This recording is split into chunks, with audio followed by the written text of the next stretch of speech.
निवासी डॉक्टरांच्या संपासंदर्भात कोलकात्यामधील घटनेवरून राज्यातील निवासी डॉक्टर आता आक्रमक झालेत। मुंबई, नाशिक आणि छत्रपती संभाजीनगरमध्ये आंदोलन तीव्र करत घोषणाबाजी करण्यात आली।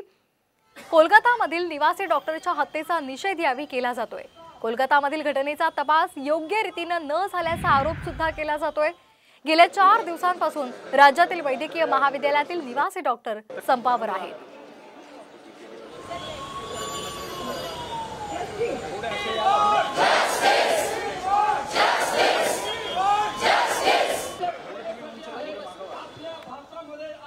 देत असतात, त्यांना त्यांच्या मृत्यूच्या दाढेतून बाहेर काढत असतात। तुम्हाला सुरक्षेची गरज वाटते आहे आणि म्हणून हे सगळे IMA चे सगळे डॉक्टर्स आहेत। तिकडच्या बाजूला विद्यार्थी म्हणजे घाटी हॉस्पिटल आणि वेगवेगळ्या मेडिकल संस्थांमध्ये शिकणारे डॉक्टर्स आहेत आणि नर्सेस सुद्धा संघटना आहेत आणि या सगळ्या सहभागी झालेल्या आहेत।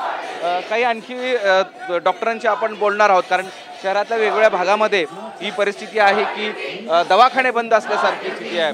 आज दवाखाने बंद असल्यासारखी स्थिती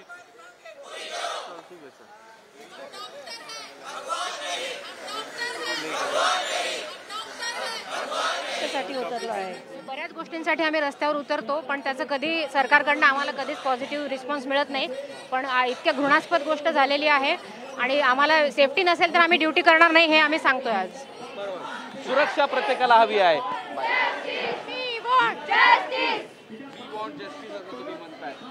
तुम्ही कुठल्या कॉलेजचे आहात?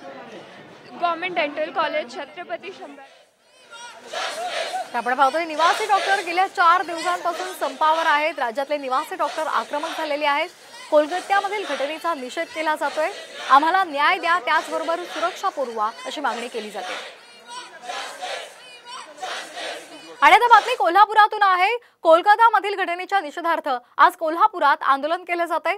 छत्रपती प्रमिला राजे रुग्णालयातील सर्व डॉक्टर्स, नर्सिंग स्टाफ आणि कर्मचाऱ्यांनी आंदोलन पुकारले।